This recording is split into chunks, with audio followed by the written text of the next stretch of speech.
तीन वरिष्ठ साथी जिन्होंने जीवन पर्यंत कोई भी हालात रहे हो कांग्रेस को मजबूत करने का काम किया।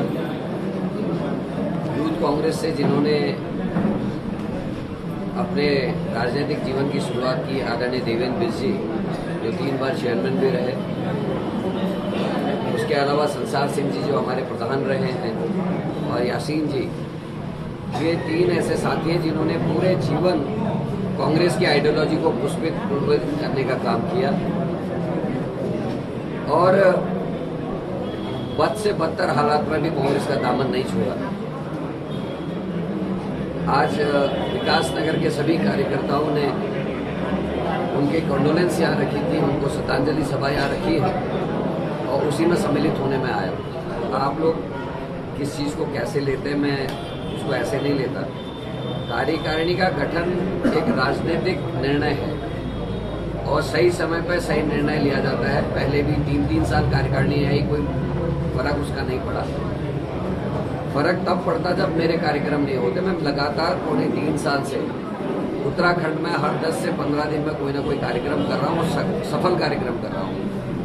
और ये पहली बार हुआ है कि सरकार रहते हुए, जब 2 साल की सरकार है उसके बावजूद भी 2 बाई इलेक्शंस कांग्रेस से जीते हैं। तो कार्यकारिणी और ये सब चीज़ें गौण बातें, इन पर जाना नहीं है। और जहाँ तक संगठन में रार और राड़ की बात आप कर रहे हैं, तो ये तो बीजेपी में देखिए, हम तो विपक्ष के लोग हैं, हम कुछ भी कर रहे हैं लेकिन अपनी पार्टी की आइडियोलॉजी को लेकर आगे बढ़ रहे हैं। और हमारे यहाँ लोकतंत्र है, हमारे यहाँ अपनी बात कहने का अधिकार लोगों को है, इसलिए उसको आप लोग राड़ देखते हो। वहाँ तो 2 पूर्व मुख्यमंत्री अपने मुख्यमंत्री की ऐसी तैसी कर रहे हैं। कभी लॉ एंड ऑर्डर खराब है बोलते हैं, कभी मंत्री काबू में नहीं है बोलते हैं, कभी शासन काबू में नहीं है बोलते हैं, कभी छोटी मछली कभी बड़ी मछली बोलते हैं, जो बड़ा मुंह खोलता है वो जल्दी फंसता है बोलते हैं। तो आप लोगों को बीजेपी में क्यों राड़ और झगड़ा नहीं दिखाई देता, मेरे समझ में नहीं आता। कभी कभी जो हमारा चौथा स्तंभ है, उसको अपना जो रुख है वो सत्ताधारी दल की ओर को भी होना चाहिए। कभी प्रश्न जो है सत्ताधारी दल से भी होने चाहिए। मैं यही आपसे रिक्वेस्ट। सर, आपका प्रश्न बहुत लाजमी है, बहुत अच्छा प्रश्न है। इस समय हम हर मोर्चे पे संघर्ष कर रहे हैं। जहाँ तक केदारनाथ की यात्रा का मामला है तो उसमें मैं यही कहूँगा कि यह हमारी धर्म के साथ साथ संस्कृति और हमारी आजीविका से जुड़ा हुआ प्रश्न है। हमारे केदारनाथ, बद्रीनाथ, यमुनोत्री और गंगोत्री की जो यात्रा में आते हैं, 4 महीने की इस यात्रा में हमारे होटलियर्स, हमारे होम स्टे, हमारे टैक्सी ड्राइवर, हमारे गाइड्स, हमारी छोटे दुकानदार, रेस्टोरेंट के लोगों की रोजी रोटी, पंडा पुरोहितों की रोजी रोटी पूरी साल भर की उसी से चलती है। और कई उदाहरण हैं जब किसी बड़े धाम के या किसी बड़े ऐसे मंदिर के अगर दूसरे जगह निर्माण हुआ है तो फिर जो है आना जाना लोगों को कम हुआ है, चाहे उसमें 2 साल, 10 साल, 15 साल जो भी लगे। सतयुग का ज्योतिर्लिंग है, 9 लाख साल पुराना ज्योतिर्लिंग है हमारा केदारनाथ। उसका रेप्लिका बनाया जा रहा था दिल्ली में, और दुर्भाग्य की बात है कि इसी प्रदेश का मुख्यमंत्री वहां उद्घाटन करता है, शिला का पूजन करता है और ये कहता है मंच में कि जिसको केदारनाथ जाने का मौका नहीं मिलेगा उसको वही पुण्य लाभ यहाँ दिल्ली मिल जाएगा। तो इससे बड़ा दुर्भाग्यपूर्ण क्या होगा। शिला ले जाएगा, हमारे यहाँ, हमारे उत्तराखंड में देवभूमि है, पद्धतियाँ हैं।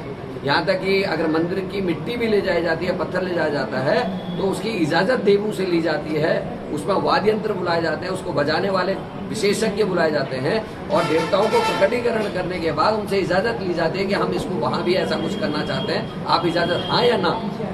उसके बावजूद शिला ले गए।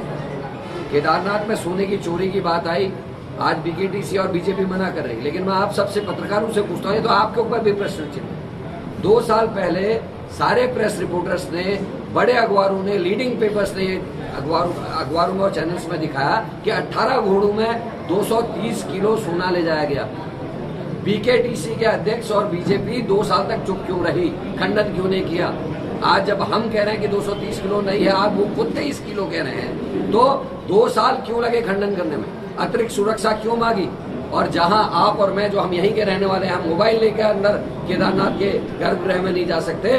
देश के प्रधानमंत्री नरेंद्र मोदी 5 कैमरे लेके अंदर गए, गर्भगृह के नियम तोड़े, कृष्णा माई की गुफा का नाम बदल दिया और वहाँ 1100 रुपए का टिकट लगाया गया। जो गरीब जाएगा वो कृष्णा माई की गुफा के दर्शन नहीं कर सकता। शंकराचार्य जी का अपमान लगातार करे। तो इन सारे विषयों को लेकर हमने केदारनाथ प्रतिष्ठा रक्षा यात्रा निकाली और हम एक सफलता पाए हैं कि दिल्ली का मंदिर बनना रुक गया है, लेकिन अभी भी न सिलाई है न QR कोड से जो पैसा दिल्ली के सेठों की जेब में गया वो हमारे केदारनाथ को वापस नहीं मिला है और मोदी ने अभी तक माफी नहीं मांगी है, न कृष्णा माई की गुफा का नाम पता। एक दूसरा आपका प्रश्न था कि महिला संगठन, मेरा एक ही जवाब है सर कि अगर प्रदेश को अपराध से बचाना है और महिलाओं को और बेटियों को सुरक्षित रखना है तो किसी कानून की आवश्यकता नहीं। कानून पहले बतेरे पड़े हैं। एक ही काम बीजेपी को करना चाहिए, मुख्यमंत्री और इनके संगठन के अध्यक्ष को, कि बीजेपी के कार्यकर्ता और पदाधिकारियों की एक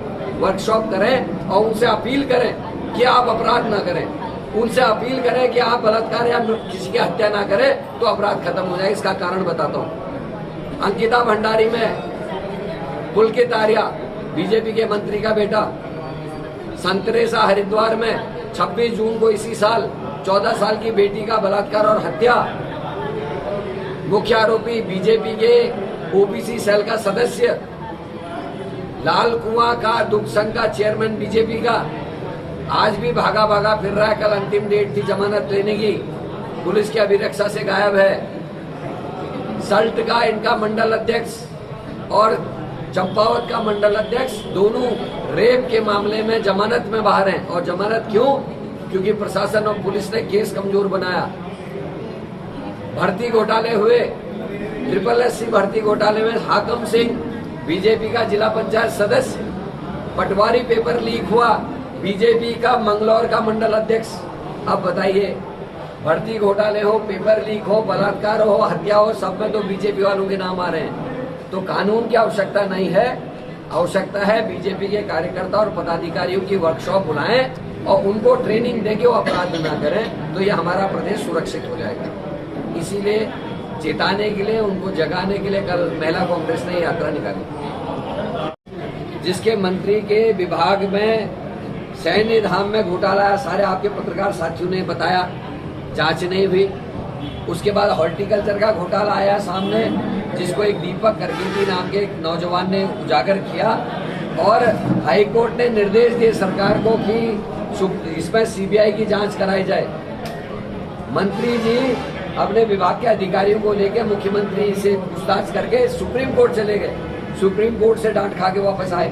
अब आय से अधिक संपत्ति में वही मंत्री जी के लिए विभाग जो है कोर्ट के जज के आदेश में कैबिनेट से इजाजत मांग रहा कि हम जांच शुरू करें। 8 अक्टूबर लास्ट डेट है।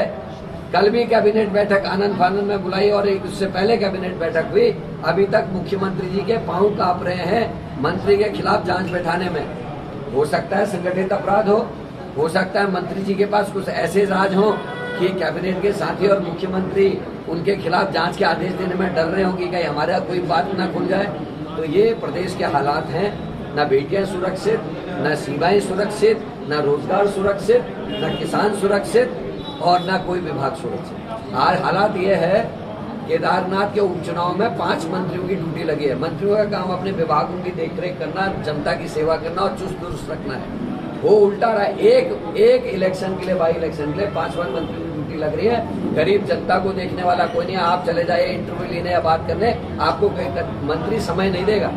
लेकिन चुनाव के लिए जाने का समय है, क्योंकि प्रधानमंत्री को फॉलो कर रहे हैं। पता ही नहीं चल रहा कि प्रधानमंत्री के प्रचार मंत्री हैं। वो मणिपुर नहीं जाते जहाँ बहनों को नंगा निर्वस्त्र घुमाया गया, जहाँ 1 साल से पूरा मणिपुर चल रहा, वहां नहीं जाएंगे। लेकिन जिस राज्य में चुनाव होगा वहां नरेंद्र मोदी प्रचार करने जाते हैं। उसी तर्ज में अब उनके जो चेले हैं, जो मंत्री हैं यहाँ उत्तराखंड में, अब वो जो है एक उपचुनाव में 5 मंत्री ड्यूटी बजा रहे हैं। ये हालात है। सर एक प्रश्न और है, जब भी आप देखिए कोई जातिगत या ऐसा दंगा होता है, उसमें किसी के परिजन मरते हैं और आम आदमी को इसका कोई फर्क नहीं। एक इलेक्शन में 1 वोट तक फर्क होता है, उसके बाद कोई नहीं। हमको याद है, हम तो ईद में मस्जिद जाते थे, ईदी मांगते थे कि कुछ जेब खर्चा मिल जाएगा, पॉकेट मनी तब मिलता नहीं था। और दिवाली और होली में वो हमारे घर आते थे गुजिया लेने के लिए, भैया गुजिया दे दो कुछ दिन का। आजकल के बच्चों को हम कुरकुरे चॉकलेट सब दे रहे हैं, हमारी तो गुजिया ही होती थी, चॉकलेट या जो भी है। और दिवाली में खील बता से मिलते थे। तो जो मुसलमान दोस्त थे हमारी माँ से मांग के ले आते थे, ईद में हम उनकी अम्मी से हम ईदी मांग के लाते थे। वो सारा का सारा तानाबा इनने खराब किया है, राजनीतिक दलों ने खराब किया है। और जो आपका प्रश्न है वाजिब भी है कि जब उन्माद होता है, जिसका बाप मरता है क्या वापस आता है? जिसका बेटा मरता है वापस आता है? नहीं आता। फायदा होता है किसी पॉलिटिकल लीडर। तो हमको इन सब चीजों में नहीं पड़ना है। हम एक बात कहते हैं, कांग्रेस एक बात कहती है, देश के हर जाति धर्म को मानने वाले को आप नागरिक कब मानेंगे? आप बांग्लादेश के नागरिकों को बचाने की बात तो करें, हिंदुओं को। यहाँ जो बेटियों के रोज बलात्कार हो रहे हैं, जो लड़के हमारे यहाँ मारे जा रहे हैं, जिनके पास कोई नौकरी नहीं है, बेरोजगारी की वजह से मर रहे हैं, सुसाइड कर रहे हैं, उनकी रक्षा की चिंता नहीं है। लेकिन चिंता बांग्लादेश में रहने वाले की है, हर्बलपुर में रहने वाले की, विकास नगर में रहने वाले की चिंता नहीं है, यहाँ की बहू बेटियों की चिंता नहीं है। तो यही लड़ाई है।